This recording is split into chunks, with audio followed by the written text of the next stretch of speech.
நாமத்திற்கு மகிமை உண்டாகட்டும். இந்த காலையிலே கர்த்தருடைய பிள்ளைகளாகிய உங்களை இந்த இணையதளத்தின் மூலமாக கர்த்தரை தொழுது கொள்ள அன்போடு உங்களை வரவேற்கிறோம். கண்களை மூடி கர்த்தருடைய ஜெபத்தை நாம் அனைவருமாக சேர்ந்து ஜெபிப்போம். பரமண்டலங்களில் இருக்கிற எங்கள் பிதாவே, உம்முடைய நாமம் பரிசுத்தப்படுவதாக, உம்முடைய ராஜ்யம் வருவதாக, உம்முடைய சித்தம் பரமண்டலத்தில் செய்யப்படுகிறது போல பூமியிலேயும் செய்யப்படுவதாக. எங்களுக்கு வேண்டிய ஆகாரத்தை இன்று எங்களுக்கு தாரும். எங்கள் கடனாளிகளுக்கு நாங்கள் மன்னிக்கிறது போல எங்கள் கடன்களை எங்களுக்கு மன்னியும். எங்களை சோதனைக்கு உட்பட பண்ணாமல் தீமை நின்று எங்களை ரட்சித்துக் கொள்ளும். ராஜ்யமும் வல்லமையும் மகிமையும் என்றென்றைக்கும் உம்முடையவைகளே. ஆமென். போட்டு sir.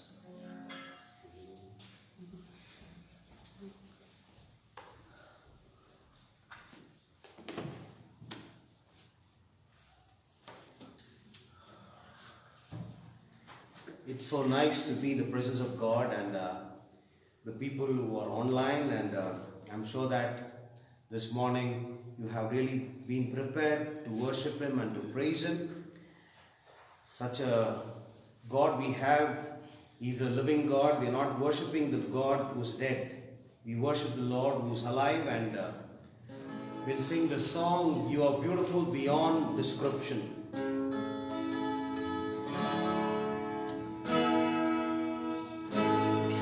You are beautiful beyond description,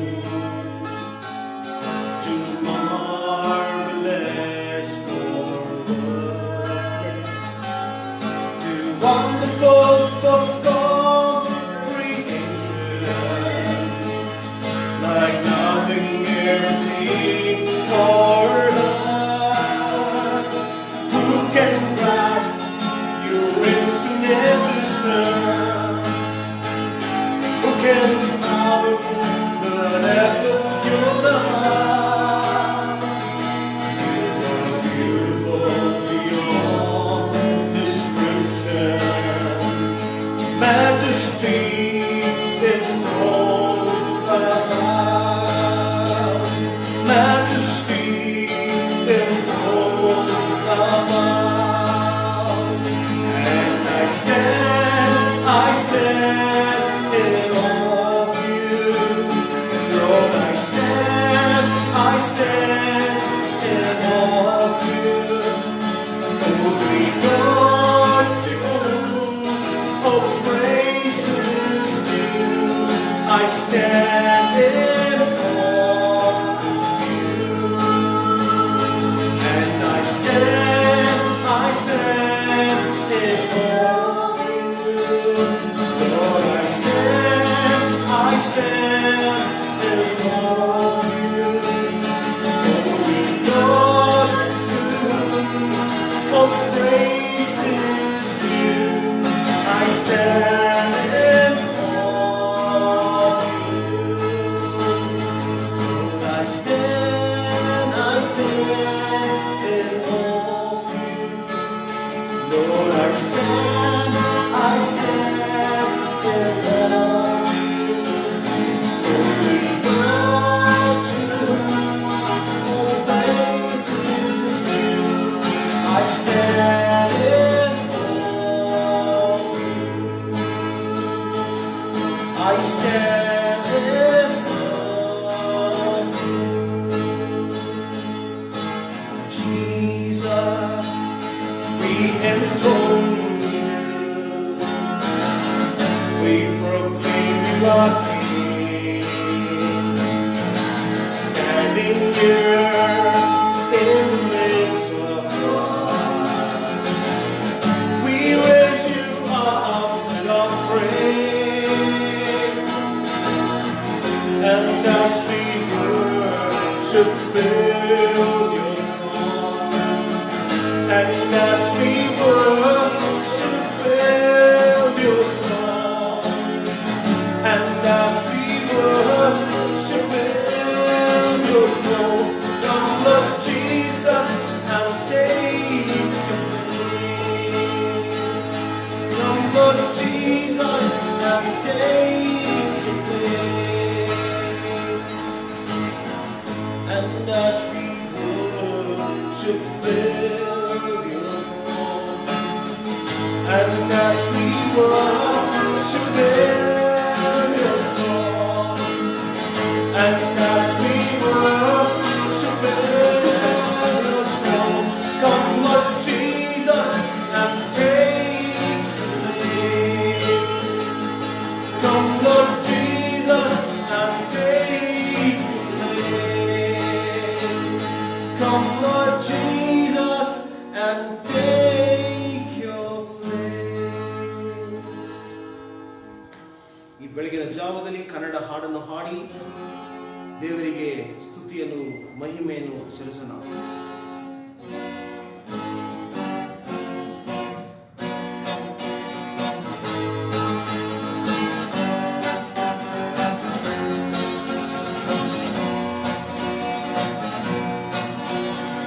Alleluia ಸ್ತುತಿ ಮಾಡಿರಿ ಎಂದು ಯೇಸುವಿಗೆ ಸ್ತುತಿ ಮಾಡಿರಿ. Alleluia ಸ್ತುತಿ ಮಾಡಿರಿ ಎಂದು ಯೇಸುವಿಗೆ ಸ್ತುತಿ ಮಾಡಿರಿ. Alleluia, Alleluia, Alleluia, Alleluia.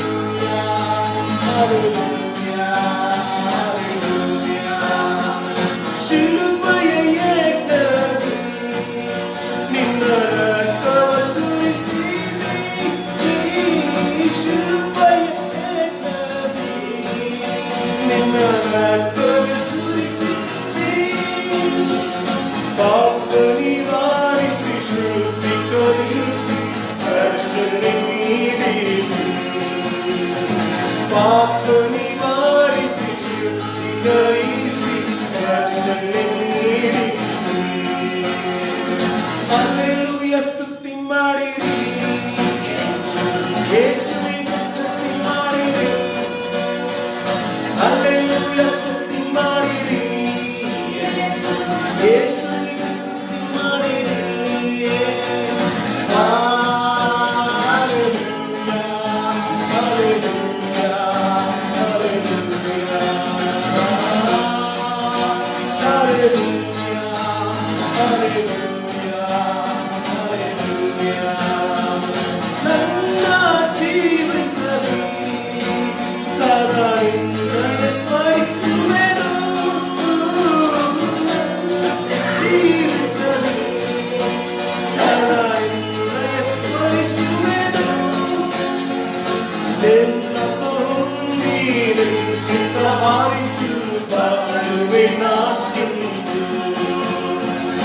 ನಿನ್ನ ಹೊಂದಿ ಚಿತ್ತ ಆರಿತು ಬಾಳುವೆನಾಗಿಂದು. Alleluia ಸ್ತುತಿ ಮಾಡಿರಿ,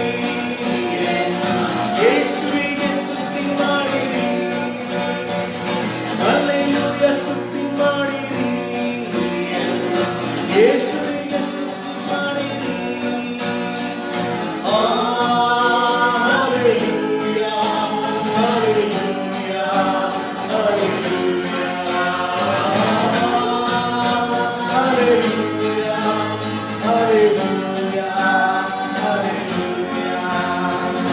ಯೇಸುವನ್ನು ನಂಬಿರಿ, ನಿಜ ರಕ್ಷಣೆ ಹೊಂದಿರಿ. ಯೇಸುವನ್ನು ನಂಬಿರಿ, ನಿಜ ರಕ್ಷಣೆ ಹೊಂದಿರಿ. ನಿತ್ಯ ಭಾಗ್ಯವ ಪಡೆಯಿರಿ ಎಂಬ ವಾರ್ತೆಯ ಸಾರುವೆನು.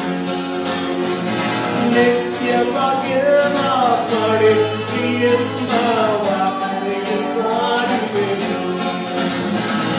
Alleluia ಸ್ತುತಿ ಮಾಡಿರಿ, ಯೇಸುವಿಗೆ ಸ್ತುತಿ ಮಾಡಿರಿ. Alleluia ಸ್ತುತಿ ಮಾಡಿರಿ, ಯೇಸುವಿಗೆ ಸ್ತುತಿ ಮಾಡಿರಿ. Alleluia, Alleluia, Alleluia,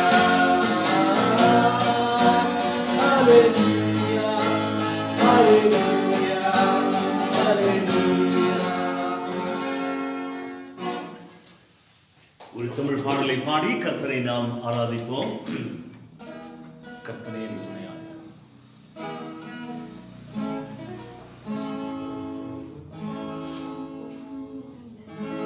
கர்த்தனேயம் துணையானி நித்தமும் எம் நிழலாகி. கர்த்தனே எம் துணையானி எத்தனை இடர் வந்து சேர்ந்தாலும் கர்த்தனே அடைக்கலமாயினார்.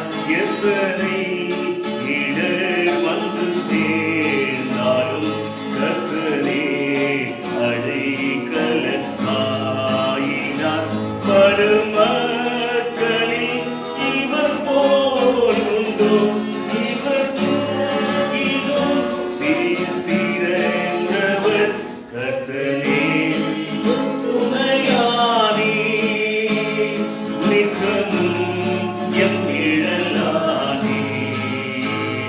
கர்த்தனே எம் துணையானி.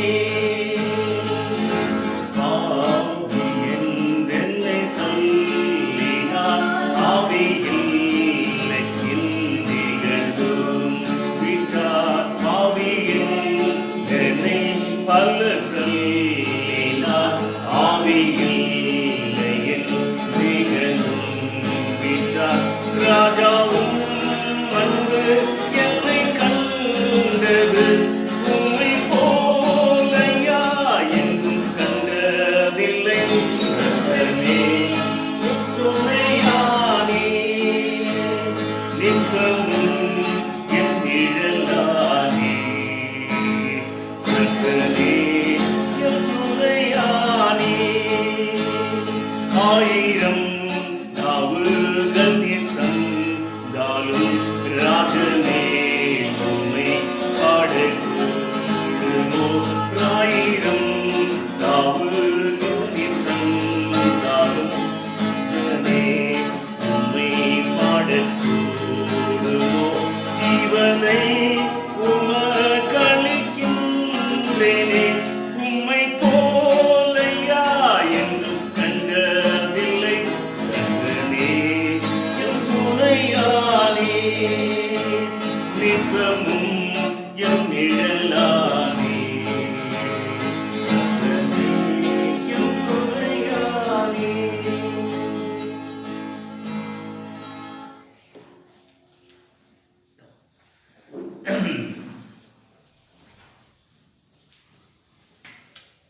Okay.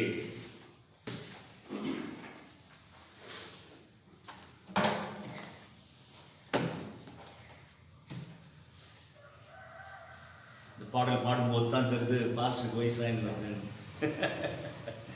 ஓகே, இந்த நாளில் கர்த்தருடைய வார்த்தையை கேட்போம். We'll hear the word of the Lord this morning. எந்த ஒன்றும் அது தன்னுடைய நோக்கத்தை நிறைவேற்றவில்லை என்றால் அது தோல்வியே. Anything that does not fulfill its purpose, then it is a failure.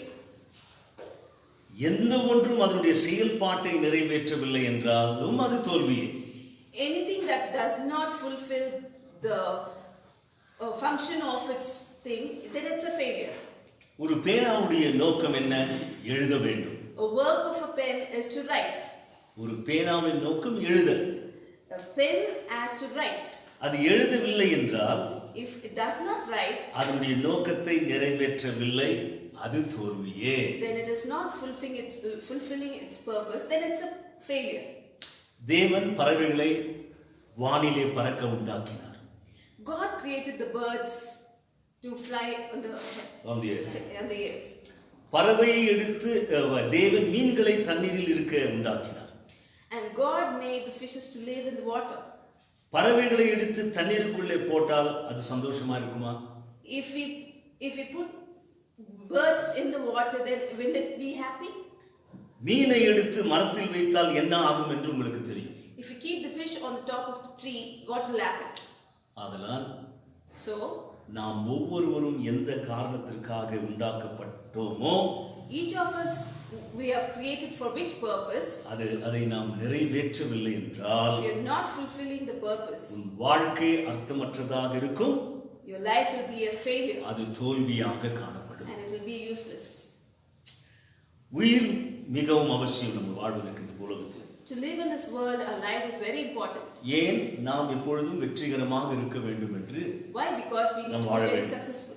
ஆனால் உன் வாழ்க்கையின் நோக்கத்திற்கு To exist in this life, நீ வெற்றியை காணவில்லை என்றால், if he doesn't see a success, அது தோல்வியே. then it's a failure. தோல்வி என்றால் என்ன? What is a failure? ஒரு ஊழியர் இவ்வாறாக சொன்னார். A servant of God told like this. தோல்வியானது தவறான காரியத்தில் வெற்றி கொள்வது. Failure is being successful in a wrong way. Wrong things, isn't it? Wrong things. ஒரு பேனா எழுதும்போது அது வெற்றிகரமாக உள்ளது. When a pen writes, then it is a successful. அந்த பேனா எழுதவில்லை என்றால் தோல்விதான்.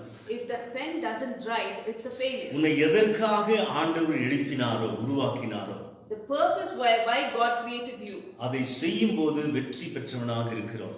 if you do his purpose, then it is a success. நமது குறிக்கோள் அல்லது நோக்கம், our goal and our aim, அது எப்பொழுதும் முதன்மை எடுக்க எப்பொழுதும் தீர்மானிக்கும். when it will take a full stand. பிறகு உன் வாழ்க்கையின் நோக்கத்தை அறிந்து கொள்ள, to understand the life's goal, உன் சிருஷ்டிகரை அறிந்து கொள்ள வேண்டும். you have to understand your creator. ஒரு ஆண்டுடைய வசனத்தை வாசிப்போமா? Shall we read the word? சங்கீதங்களின் புத்தகம் 91வது அதிகாரம் 14வது வசனம். Psalms 91:14. அவன் என்னிடத்தில் வாஞ்சையாய் இருக்கிறபடியால் அவனை விடுவிப்பேன், என் நாமத்தை அவன் அறிந்திருக்கிறபடியால் அவனை உயர்ந்த அடைக்கலத்தில் வைப்பேன். Because he has set his love upon me, therefore I will deliver him. I will set him on high because he has known my name. இது ஆண்டவர் சொல்லக்கூடிய வார்த்தை. This is Lord has told this word. மனிதர்களுக்கு ஆண்டவர் சொல்லக்கூடிய வாக்குத்தத்தம்.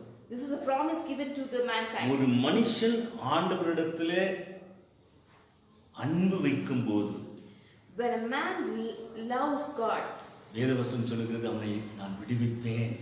God, the Bible says he will deliver him. பிறகு என்ன கீழே பார்க்கிறோம், We'll என் நாமத்தை, நாமம் என்று சொல்லும்போது பெயர், பெயர் ஒரு மனிதனுடைய குணாதிசயத்தையும் அவர் யாராக இருக்கிறானோ அதை வெளிப்படுத்தக்கூடியதாக இருக்கிறது. Name actually reveals the person who is he.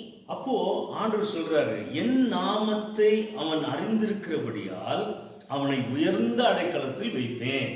Since a man knows my name, I will keep him on high. ஆனால் வேதவசனம் இப்படி சொல்லவில்லை. ஆண்டவரை பற்றி கேட்டிருக்கிறவர்களுக்கு, கேள்விப்பட்டவர்களுக்கு, கேட்டவர்களை உயர்ந்த அடைக்கலத்தில் வைப்பேன் என்று சொல்லு. The Bible didn't tell whoever heard about God, he will keep them high. No. அதனால நிறைய பெரிய தலைவர்களை பற்றி எல்லாம் கேள்விப்பட்டிருக்கோம். நம்ம we heard of many ministers. நம்முடைய மாநிலத்தின் சிஎம் யாருன்னு தெரியும்.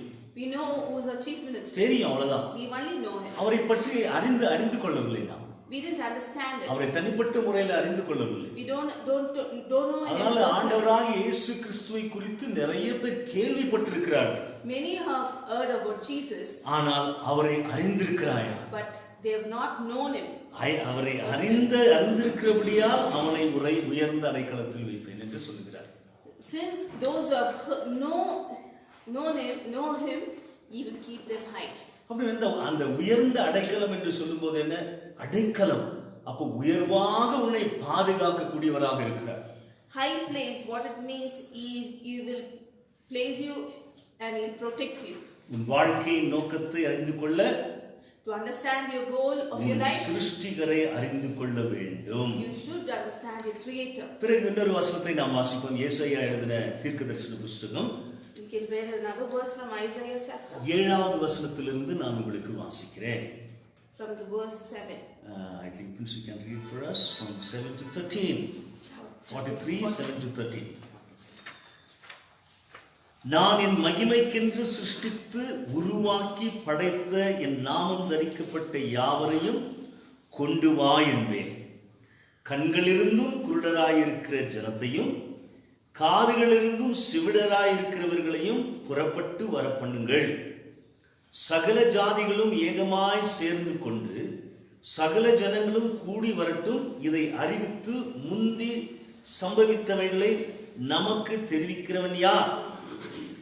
கேட்டு மெய்யென்று சொல்லக்கூடும்படிக்கு அவர்கள் தங்கள் சாட்சிகளை கொண்டு வந்து யதார்த்தங்களாய் விளங்கட்டும்.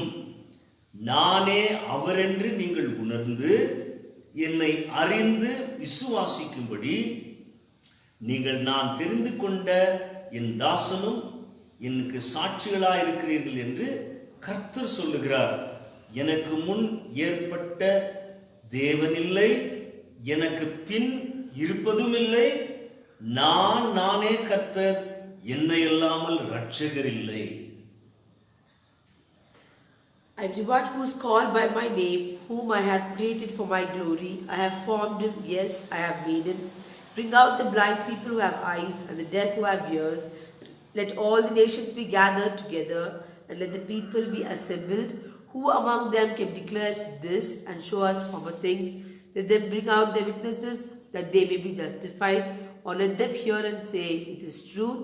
You are my witness, says the Lord, my servant whom I have chosen one, that you may know and believe me, and understand that I am he. Before me there was no God formed, nor shall there be after me. I am the Lord, and besides me there is no Savior. இந்த பூலோகத்திலே மனிதனாய் இருக்கக்கூடிய நமக்கு பெரிய சவால் என்ன தெரியுங்களா? There's a big challenge in this world for us. கடவுளால் சிருஷ்டிக்கப்பட்ட சிருஷ்டிகளை கண்டுபிடிப்பது பெரிய காரியம் அல்ல. Discovering the creation of God is not very Something hard. great. It's not great. It is not great. Which already God has created. Knowing those things, it is not great. ஆனால் சிருஷ்டிகரை அறிந்து கொள்ள வேண்டும். ஆண்டவரால் சிருஷ்டிக்கப்பட்ட வஸ்துக்களை அறிந்து கொள்வதிலே மனிதன் அதிகமாக ஆர்வம் காட்டுகிறான். Man is very curious in inventing and discovering the creation of God. அந்த discover என்ற ஆங்கில பதம் ரொம்ப அழகாக இருக்கிறது. Discover, கண்டுபிடிப்பு அப்படி என்றால் அங்க இருக்கிறதை அவன் பார்த்து கண்டுபிடிக்கிறான், இருக்கக்கூடியதை கண்டுபிடிக்கிறான். He only sees whatever it is available there. அப்படி என்றால் ஆங்கிலத்தில் அந்த டிஸ்கவர் என்ற வார்த்தை ரொம்ப அழகா இருக்கு. இந்த புத்தகம் கவரா இருக்கு, ஆல்ரெடி இருக்கு இங்க, அதை மனிதன் திறந்து பார்க்க, அவ்வளவுதான் டிஸ்கவர்.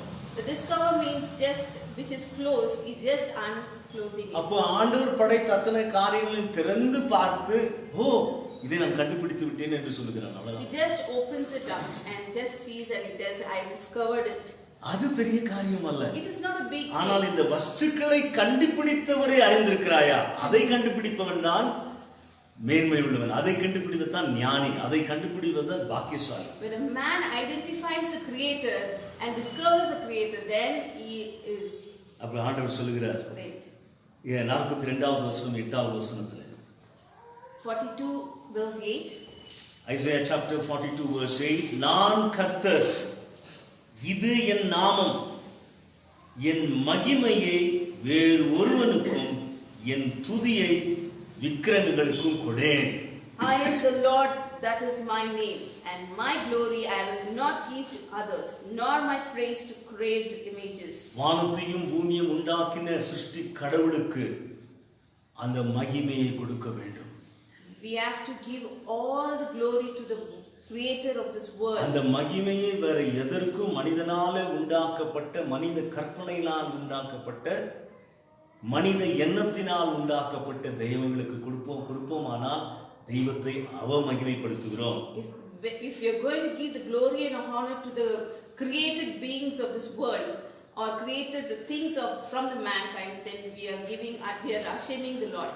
அதனால என் அருமையான கர்த்தருடைய பிள்ளைகளே, So my dearly beloved, தேவனுக்குரிய மகிமையை செலுத்த ஆண்டவர் நம்மை சிருஷ்டித்திருக்கிறார். God has created us to glorify His name. சிலருக்கு தேவன் வேதாகமத்திலே கொடுத்த முதல் வார்த்தையை பார்க்கும்போது, Similarly, what God has given in the beginning. ஆதியிலே, In the beginning, தேவன் God வானத்தையும் பூமியையும் சிருஷ்டித்தார். God created the heavens and the earth. அப்ப இந்த அண்ட சராசரத்தில் இருக்கும் எல்லாவற்றுக்கும் ஆரம்பம் உண்டு. There is a beginning all for all the things in this universe. இதை நாம் அறிந்து கொள்ள வேண்டும் என்று தேவன் இதை அறிவித்திருக்கிறார். God gave this word to make us understand that He is the creator. அப்ப தேவன் என்ற அவரிடத்தில் தான் ஆரம்பமாகிறது. The beginning starts from the Lord. ஆதியிலே தேவன் இருந்தார். The Lord was in the beginning. அப்ப அண்ட சராசரத்திற்கும் ஆரம்பம் உண்டு என்பதை நாம் அறிந்து கொள்ள வேண்டும் என்று தேவன் விரும்புகிறார். There is a beginning for this universe. We have to understand. தேவன் ஒருவரை தவிர நாம் காணக்கூடிய எல்லாவற்றுக்கும் நம்மால் காணக்கூடாத எல்லா காரியத்திற்கும் ஆரம்பம் உண்டு. Apart from the Lord, everything has a beginning.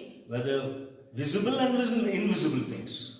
Visible or invisible things. ஆதியிலே In the beginning, சிருஷ்டிப்புக்கு முன்பு, before the creation, இந்த பிரபஞ்சம் இல்லை, there was no world. இந்த பூமி இல்லை, This earth was not there.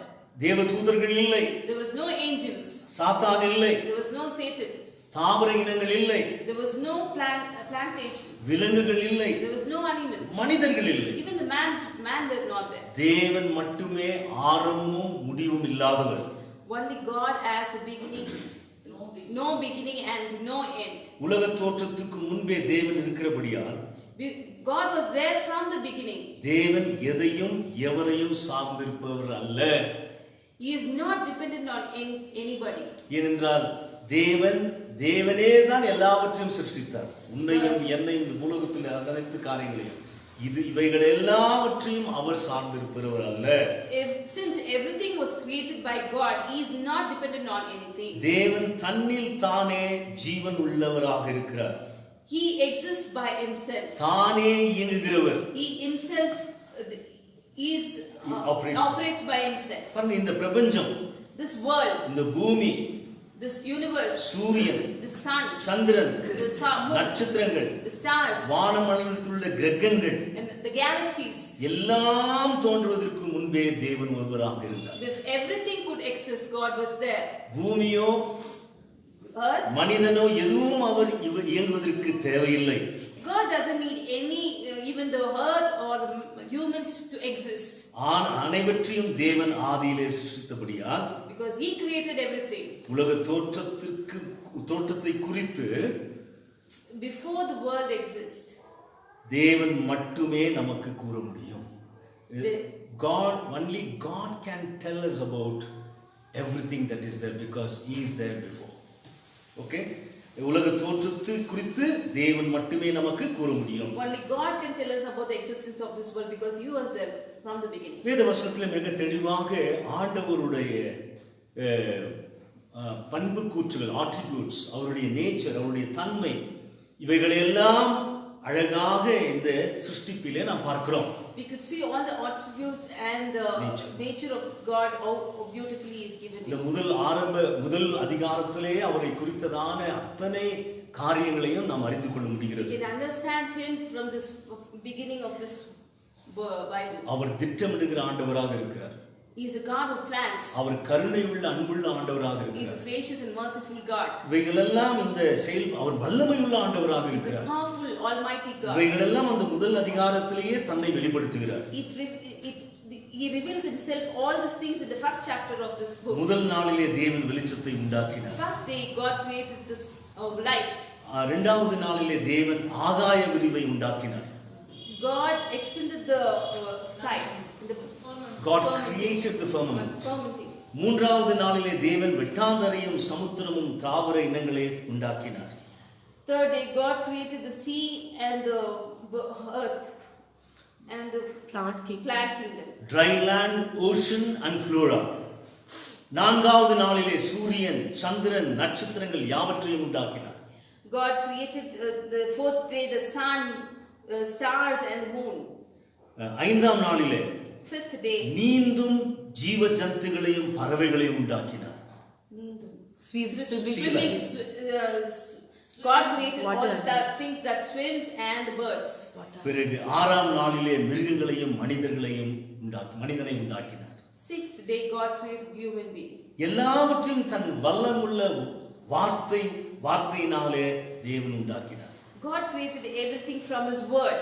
ஆனால் மனுஷனை மட்டும் எவ்வாறு தேவன் உண்டாக்கினார் என்று பார்க்கும்போது when you see how God created man, 1வது அதிகாரம் 27வது வசனத்திலே first chapter 27th verse, மனுஷனை மட்டும் அவர் தன் சாயலாக உண்டாக்கினார். He created man in his own image. பிறகு அதே 2வது அதிகாரம் 7வது வசனத்தை வாசிக்கும்போது Read it in 2nd chapter 7th verse. பாருங்க, வேற யார் எந்த மிருகத்தையோ எதற்கும் இந்த காரியத்தை ஆண்டவர் செய்யவில்லை. God didn't do anything like this to our any animal or anything our that he ஜீவ created. சுவாசத்தை அந்த களிமண்ணினால் உண்டாக்கப்பட்ட மனிதனுக்குள்ளே தேவன் ஜீவ சுவாசத்தை ஊதினார், கொடுத்தார். God formed man of the dust of the ground and breathed in his nostril the breath of life. அங்க பிறகு அவன் எவ்வாறாக மாறினான்? What he became as? அவன் ஜீவ ஆத்மாவாக மாறினான். He became a living person. Living being. அப்போ மனிதன் எல்லா தேவனுடைய சிருஷ்டிப்பிலும் Man above all the creations. மனிதன் மட்டுமே தலைத்த சிறந்த சிருஷ்டி. He was the crown of all all creation. creation. The only man is the crown of all creation. இந்த பிரபஞ்சத்திலே காணக்கூடியதெல்லாம் யாருக்கு என்று பார்க்கும்போது, If you see all that he created, everything for whom it belongs to. சூரியன் உண்டாவதற்கு முன்பு ஆண்டவர் இருந்தார். Lord was there before the sun was there. சந்திரன் கிரகங்கள் எல்லாம் இருப்பதற்கு முன்பாக அங்கு தேவன் இருந்தார். Everything, even the galaxy, sun, moon, everything அங்கே before it exists, God was Samudram there. உண்டாவதற்கு முன்பு அங்கு தேவன் இருந்தார். God was there even before the sea. மரஞ்செடிகள் உண்டாவதற்கு முன்பு தேவன் இருந்தார். Even God was there before the plantation. அப்போ எப்படி என்றால் இவைகளெல்லாம் யாருக்காக உருவாக்கினார்? But what he created everything. இவைகளெல்லாம் ஆண்டவர் உருவாக்கினதற்கு யாருக்காக என்றால் நமக்காக மட்டுமே. Why God created everything for whom it is? Only it is for us. மனுஷனுக்காக மட்டுமே இந்த பிரபஞ்சத்தை ஆண்டவர் உண்டாக்கினார். Only for the man's sake God created everything. இந்த பிரபஞ்சத்தில் காணக்கூடியதெல்லாம் Whatever we see, மனுஷனுக்காக தேவன் சிருஷ்டித்தார். God created everything for the man's sake. ஆனா இங்க நல்ல கவனிங்க, You have to carefully observe பார்க்கக்கூடிய here. அத்தனை காரியமும் இந்த பிரபஞ்சத்தில் உள்ளதெல்லாம் நமக்காக தான் ஆண்டவர் சிருஷ்டித்தார். Whatever we see, it is all God created for us. நாம் வாழ்வதற்கு, To live our life. உலகத்தில் இருக்கக்கூடிய ஆண்டவர் படைத்த காரியங்களை அனுபவிப்பதற்கு ஆண்டவர் நல்லதாக கண்ட அத்தனை காரியம் நமக்காக ஆண்டவர் சிருஷ்டித்தார். To cherish and live and everything to grow, God has created everything what we see here. ஆனால் மனிதனை மட்டும், But only man, உன்னையும் என்னையும் you and me, அவருடைய மகிமைக்காக மட்டுமே உண்டாக்கினார். God created for His glory. அது ஏசாயா புத்தகம் 43வது அதிகாரம் முன்பு வாசித்த 7ஆம் வசனத்தை நான் மறுபடியும் உங்களுக்கு வாசிக்க விரும்புகிறேன். I would like to read Isaiah chapter 43 verse 7. நான் என் மகிமைக்கென்று சிருஷ்டித்து உருவாக்கி படைத்து என் நாமம் தரிக்கப்பட்ட யாவரையும் கொண்டு வா என்பேன். Everyone who is called by my name, whom I have created for my glory, I have formed him. Yes, I have made him. பாருங்க, அவருடைய மகிமைக்காக சிருஷ்டித்து உருவாக்கி உன்னை படைத்து, அதுவும் ஆண்டவருடைய நாமத்தை தரித்த அவரே கர்த்தர், அவரே சிருஷ்டிகர்த்தர், அவரே ரட்சகர் என்று கூப்பிடக்கூடிய மக்களை என்னிடத்தில் கொண்டு வாங்கள் என்பேன் என்று சொல்கிறார். He alone created the man and he wanted the glory. He has to. God created man for His glory and He wanted him to come to Him. பிறகு பிரசங்கியின் புத்தகம் எக்லிசியாஸ்டஸ் 12வது அதிகாரம் 13வது வசனத்தை வாசிக்கும்போது, Ecclesiastes 13. அப்பொழுது தேவன் நம்மிடத்துல என்னதான் எதிர்பார்க்கிறார்? What God actually expects us. பாருங்க, தேவனுக்கு நாம் எதுவும் கொடுக்க தேவையில்லை. We need not give anything to God. நாம் கொடுத்து ஆண்டவர் ஜீவிக்கவில்லை. God doesn't lives by giving from us. அவர் கொடுத்து தான் நாம் வாழ்கிறோம். From God we receive and we live. அது அப்ப ஆண்டவருக்கு நம்மிடத்துல என்ன கேட்கிறார்? What God expects us. இந்த பூலோகத்திலே பிரசங்கி இவ்வாறாக சொல்கிறார், Ecclesiastes, the Song of Songs, the Ecclesiastes person tells like this. The preacher, that's what he says in this verse. He tells like this. என்ன சொல்லுகிறார் 12வது அதிகாரத்தை நீங்கள் வாசிக்கும் போது, when you read the 12th chapter of Ecclesiastes, this is what the preacher says. Everything is vanity on this earth. Everything is vanity on this earth. அந்த 13வது வசனத்தில் இந்த கடைசியாக இவ்வாறாக முடிக்கிறார். In the conclusion he says like this. காரியத்தின் கடைத்தொகையை கேட்போமாக. Let us hear the conclusion of the whole matter. தேவனுக்கு பயந்து, fear God, அவர் கற்பனையை கைக்கொள், and keep his commandments. எல்லா மனுஷர் மேலும் விழுந்த கடமை இதுவே. For this is man's all. ஒரு குறிப்பிட்ட ஜனக்கூட்டத்திற்கு மட்டுமல்ல, not only the particular group of poor people. எல்லா மனிதர் மீது விழுந்த கடமை என்ன? It is belong to all the people. What is the duty that they have to do? What they have to do? அவர் தேவனுக்கு பயந்து, they have to fear God, அவருடைய கற்பனையை கைக்கொள், and keep their commandments. பிறகு ஆண்டவர் அந்த கற்பனை என்று சொல்லும்போது எதை பற்றி சொல்கிறார்? What God talks about? ஆண்டவர் நமக்கு ரொம்ப தெளிவாக அந்த கற்பனையை ரெண்டு வசனங்களிலே சொல்லுகிறார். He talks about this commandment in 2 verses. மத்தேயு எழுதின சுவிசேஷம் 22வது அதிகாரம், Matthew 22 37 38வது வசனத்திலே இவ்வாறாக வாசிக்கிறோம். 28 and 27. Matthew 22 37 to 39. Jesus said to him, "You shall love the Lord your God with all your heart, with all your soul, and with all your mind. This is the first and great commandment." பாருங்க, உன் தேவனாகிய கர்த்தரிடத்தில் உன் முழு இருதயத்தோடும், you shall love the Lord with all your heart, முழு ஆத்துமாவோடும், with all your soul, உன் முழு மனதோடும் அன்பு கூர்வாயாக. with all your mind.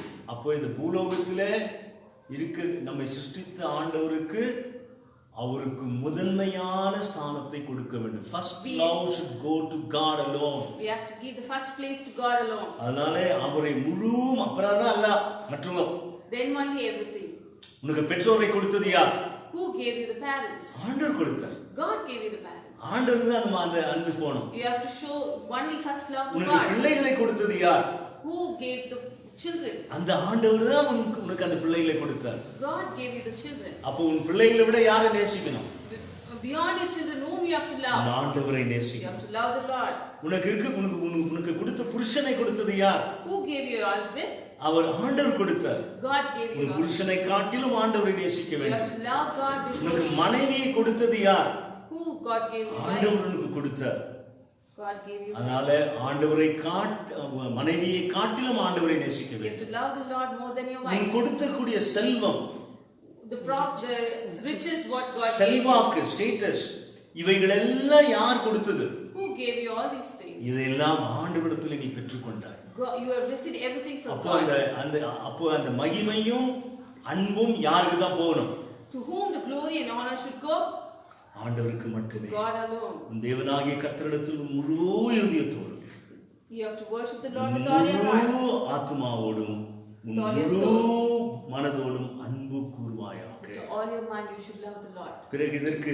அதற்கு பிறகு என்ன சொல்றாரு ஆண்டவர் நமக்கு? Then what God tells? இதற்கு ஒப்பா இருக்கிற இரண்டாம் கற்பனை என்னவென்றால், What is the second commandment? உன்னிடத்தில் நீ அன்பு கூர்வது போல As you love yourself, பிறரிடத்தில் அன்பு கூர்வாயாக. you have to love your neighbor. அப்ப அப்புறமா ஆண்டவரே ஃபர்ஸ்ட் அன்பு கூர்ந்து பிறகு காரியங்கள் எல்லாம் அடுத்தது யார் அன்பு கூறணும்னு இந்த வசனத்தின் பிரகாரமாக As yourself. இல்ல யார் அன்பு கூறணும்? Who has to love? நம்மள அன்பு கூறணும். You have to love yourself. We have to love First yourself. God, then you have to love yourself. You have to accept who you are. First you have to love God, then you have to love நீ yourself. யாராக இருக்கிறாயோ, ஆண்டவர் உன்னை எப்படி சிருஷ்டித்தாரோ, அது குள்ளமாவோ வைரமாவோ தடியாவோ மெலிசாவோ கருப்பாவோ வெள்ளையாவோ எப்படி இருந்தாலும் நீ அழகா இருக்கிறாய் ஆண்டவருக்கு. அப்போ ஆண்டவர் உன்னை எப்படி சிருஷ்டித்தாரோ, எந்த குணங்களை கொண்டு சிருஷ்டித்தாரோ, அந்த நற்பண்புகளை கொண்டு சிருஷ்டித்தாரோ அதை குறித்து உன்னை நீ ஏற்றுக்கொள்ள வேண்டும். First you have to love God. Secondly you have to love yourself. However you are short or white or black or tall, you have to accept yourself. Whatever the weaknesses you have, you have to accept yourself and you should love yourself. அப்ப பாருங்க, நம்ம ஒவ்வொருவரும் வித்தியாசமானவர்கள். Each of us are different. நாம் இந்த உலகத்தை பார்க்கிற விதம், The way we look at this world, நாம் யோசிக்கிற விதம், what we think, நாம் அதை ஏற்றுக்கொள்ளுகிற விதம், the way we accept things, நாம் அதை பற்றி பேசுகிற விதம், the way we talk, அதை நாம் வெளிப்படுத்துகிற விதம், and way we reveal. நாம் ஒவ்வொருவரும் வித்தியாசமானவர்கள். So each of us are different. அதனால நீ என்னவாக ஆண்டவர் எவ்வாறாக உன்னை உண்டாக்கினாரோ அதை நீ ஏற்றுக்கொள்ள வேண்டும். You have to accept the way you are created. அப்பதான் அது மட்டுமே, அப்பதான் நீ உன்னை ஏற்றுக்கொள்ளும் போது மட்டுமே நீ அன்பு கூற முடியும். When you accept in that way, then only you will start loving yourself. நான் அடிக்கடி சொல்வேன் இந்த வார்த்தையை. I always keep telling this word. உலகம் உண்டானதிலிருந்து, from the beginning of this world, ஒருவேளை உலகம் முடியும் வரைக்குமாக, till the end of this world, உன்னை போல இன்னொரு மனுஷன் பிறந்திருக்கவே முடியாது, பிறந்ததும் இல்லை. There is no person like you. There is no person is born or going to or lived. பாருங்க, இந்த பூலோகத்துல உன்னை போல யாருமே இல்லை. There is no person like you. உன்னை போல பேசக்கூடிய, உன்னை போல நடக்கக்கூடிய, உன்னை போல சிந்திக்கக்கூடிய, உன்னை போல செயல்படுத்தக்கூடிய நீ ஒருவள் மட்டுமே. Like you, nobody is there. The way you talk, the way you live, the way you think. அப்போ அந்த பரலோக தந்தைக்கு ஒரே பிள்ளை நீ. உன்னை போல you are the only child for the heavenly Father. அதனால நீ விசேஷமானவன். You are a very unique person. நீ விசேஷமானவள் ஆண்டவருடைய பார்வை. You are a unique person in the அதனால sight of உன்னை God. நீ ஏற்றுக்கொள்ளவில்லை என்றால், If you don't accept yourself, உன்னை நீ நேசிக்கவில்லை if என்றால், you don't love yourself, நீ பிறரை நேசிக்க முடியாது. how can you love others? அதான் ஆண்டவர் சொல்றார், So only God tells, உன்னிடத்தில் அன்பு கூர்வது போல like you love yourself, பிறனிடத்திலும் அன்பு you கூர்வாயாக. should love the enemy. பாருங்க, இதைதான் ஆண்டவர் சொல்லுகிறார். That's what God tells. பிறகு ஆண்டவர் சொல்லக்கூடிய காரியம் என்ன? Then what God tells, என் அருமையான கர்த்தருடைய பிள்ளைகளே, my dearly beloved, அப்போ ஆண்டவர் சொல்லுகிறார், நீ புசித்தாலும், whatever you eat, நீ குடித்தாலும், whatever you drink, எதை செய்தாலும், whatever you do, எல்லாவற்றையும் தேவனுடைய மகிமைக்கென்று செய்யுங்கள். you have to do everything to glorify அதை எங்க God. வாசிக்கிறோம்? Where we read that? 1 கொரிந்தியர் 10:31. 1 Corinthians 10:33. 31 வாசிங்க யாராவது. Therefore, whether you eat or drink or whatever you do, do all to the glory of God. See, whether you eat, Whether you eat, whether you drink, நீ எதை செய்தாலும், whatever you do, you do it for His glory. do all to the glory of God. அவருடைய நாமத்தின் மகிமைக்காக செய்யுங்கள் என்று To glorify, you do everything to glorify His name. கடைசியில் ஒரு வசனத்தை நான் வாசித்து முடிக்கிறேன். Lastly, I would like to read a verse and close it. Conclude. கொலோசியர் 1:16. Colossians 1:16. இங்கே ஒரு பெரிய ஒரு உண்மையை ஆண்டவர் வெளிப்படுத்துகிறார். God is revealing something special here in this particular chapter, Colossians chapter 1:16. For by him all things were created, that are in heaven, that are on earth, visible and invisible, the thrones or dominions or principalities or powers, all things were created through him and for him. பாருங்க, இதை அது யாரை பற்றி இங்கே மையமா சொல்லுது இந்த வசனம்? What this verse actually focuses on, to whom? Who? Second person of Godhead. It talks about second person of Godhead. நம்முடைய தேவன் திரியேக தேவனாக இருக்கிறார். He's a triune, our God is a triune God. பிதாவாகிய தேவன், God the Father, குமாரனாகிய தேவன், Son of God, பிறகு பரிசுத்த ஆவியானவராகிய தேவன். and Holy Spirit of God. அப்போ இங்கே யாரை குறித்து இங்கே சொல்லுகிறது இந்த வசனம்? This verse refers to, குமாரனாகிய தேவனை குறித்து it சொல்லுகிறது. talks about the Son of God. இயேசு கிறிஸ்துவை It சொல்லுகிறது. talks about Jesus. ஏனென்றால் அவருக்குள் Why? அவருக்குள் சகலமும் சிருஷ்டிக்கப்பட்டது. Why? Because everything is created through Him. அவருக்குள் இயேசு கிறிஸ்துவுக்குள் சகலமும் சிருஷ்டிக்கப்பட்டது. Through Jesus, everything is created. எதெல்லாம் ஆண்டவர் சிருஷ்டித்தாரு?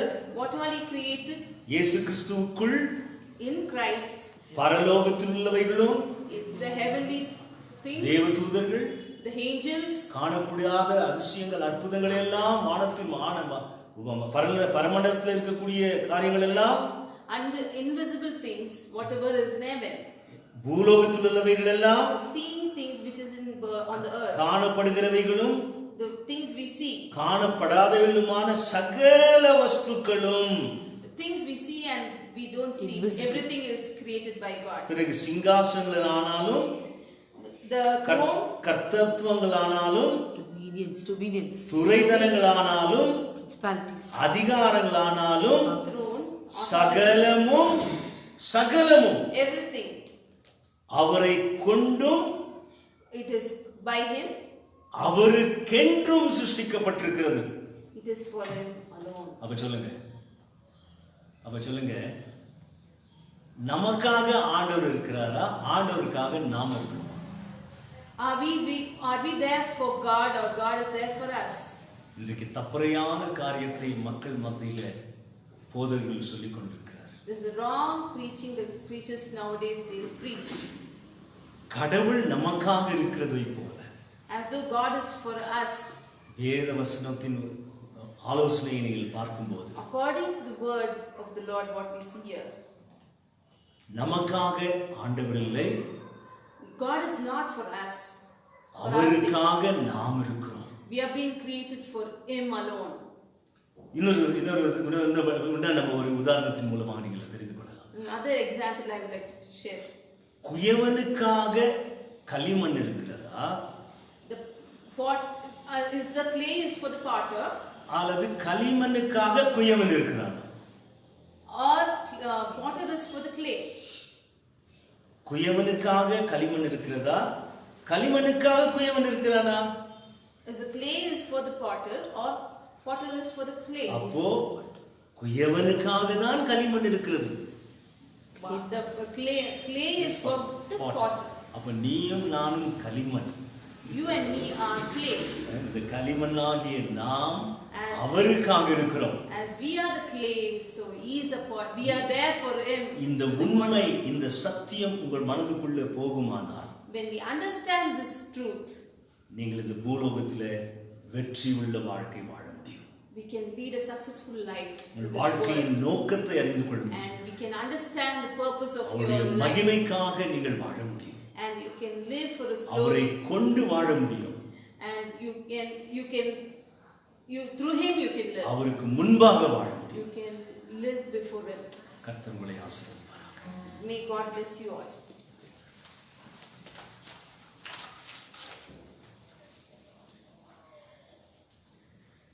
So He is a potter and we are the clay. And we are for Him. He is not for us. He revealed Himself through His word. And let us sing this song and glorify His name.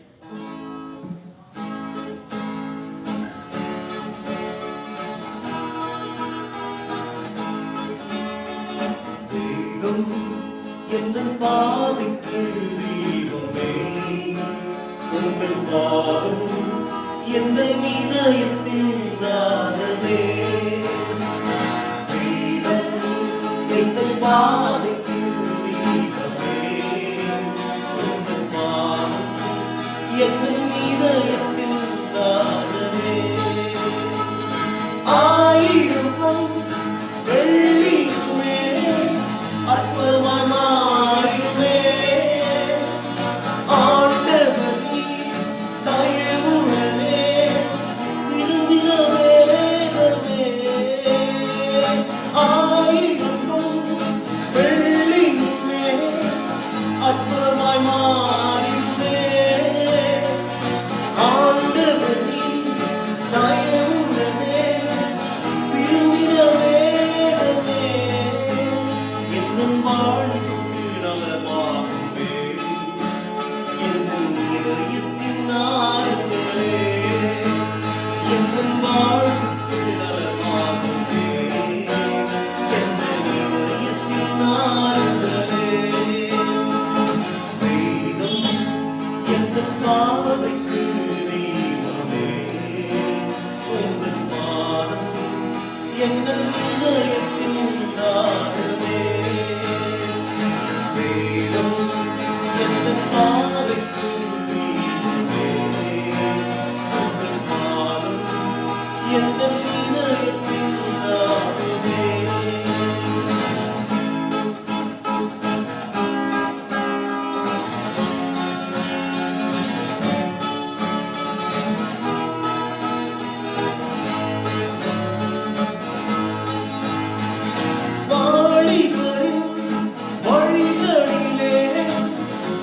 சுத்தம் செய்திடுவே வரும் அருளி இருதயத்தை காத்து நடத்திடுவே வாலிபரின் வழிகளிலே சுத்தம் செய்திடுவே வரும் அருளி இருதயத்தை காத்து நடத்திடுவே பொய் வழிகளை அகற்றிடுவே மெய் வழிகளை காத்திடுவே பொய் வழிகளை அகற்றிடுவே மெய் வழிகளை காத்திடுவே வேதம் தாவிக்கு தீபமே உங்கள் பாதம் எந்த இதயத்தின் தாழ்வே வேதம் எந்த பாதைக்கு தீபமே எந்த பாதம் எந்த இதயத்தின் தாவமே. ஜெபம் செய்வோம்.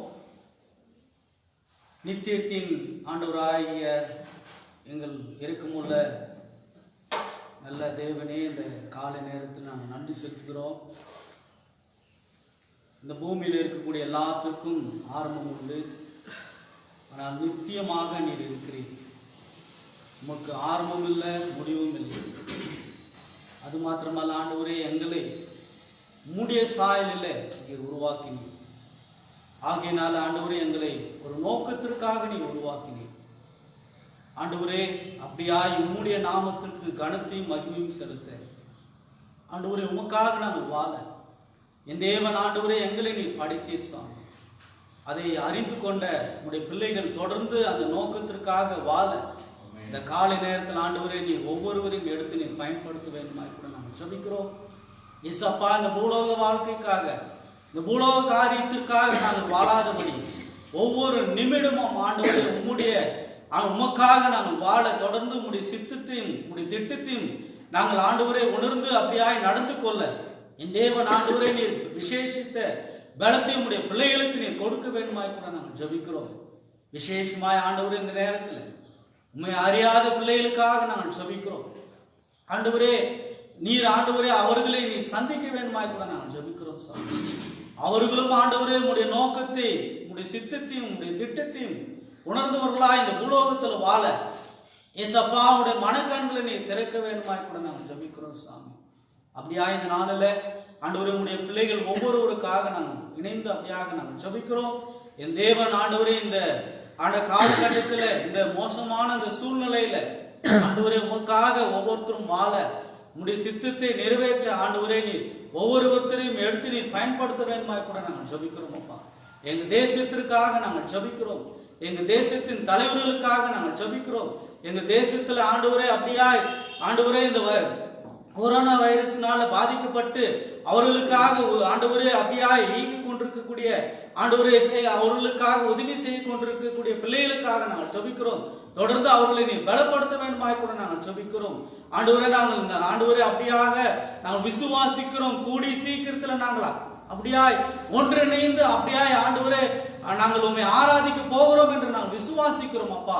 அப்படியா நீ செய்ய போவதற்காக நன்றி செலுத்துக்கிறோம் அப்பா. இந்த நாளில எல்லாவற்றையும் நீர் பொறுப்பெடுத்துக் கொள்ளுங்க, காத்துக்கொள்ளுங்க. விசேஷமா எங்க அருணோதய மந்திர திருச்சபையின் பிள்ளைகளுக்காக நாங்கள் ஜெபிக்கிறோம் ஆண்டவர். தொடர்ந்து நீர் ஒவ்வொருவரையும் பலப்படுத்துங்க, தொடர்ந்து நீர் காத்துக்கொள்ளுங்க. எல்லா நாச மோசங்களுக்கும் ஆண்டவருடைய பிள்ளைகளை நீர் ஆண்டவரை விலக்கி நீர் காத்துக்கொள்ள வேண்டுமாய் கூட நாங்கள் ஜெபிக்கிறோம். தொடர்ந்து நீர் பலப்படுத்தும் ஆண்டவர். எல்லா துதி கன மகிமை எல்லாம் ஒருவருக்கு செலுத்தி ரட்சகர் மீட்பருமாக இயேசு கிறிஸ்துவின் நாமத்தினால ஜெபத்தை எடுக்கிறேன் எங்கள் ஜெபம்ல நல்ல ஆண்டவரே. ஆமென். ஆசீர்வாதத்தை பெற்றுக்கொள்வோம். நமது கர்த்தராகிய இயேசு கிறிஸ்துவினுடைய கிருபையும் பிதாவாகிய தேவனுடைய அன்பும் பரிசுத்த தேவாவியானவருடைய அந்யோன்ய ஐக்கியம் ஆசீர்வாதம் நம் அனைவரோடும் கூட இன்றும் என்றும் சதா காலங்களில்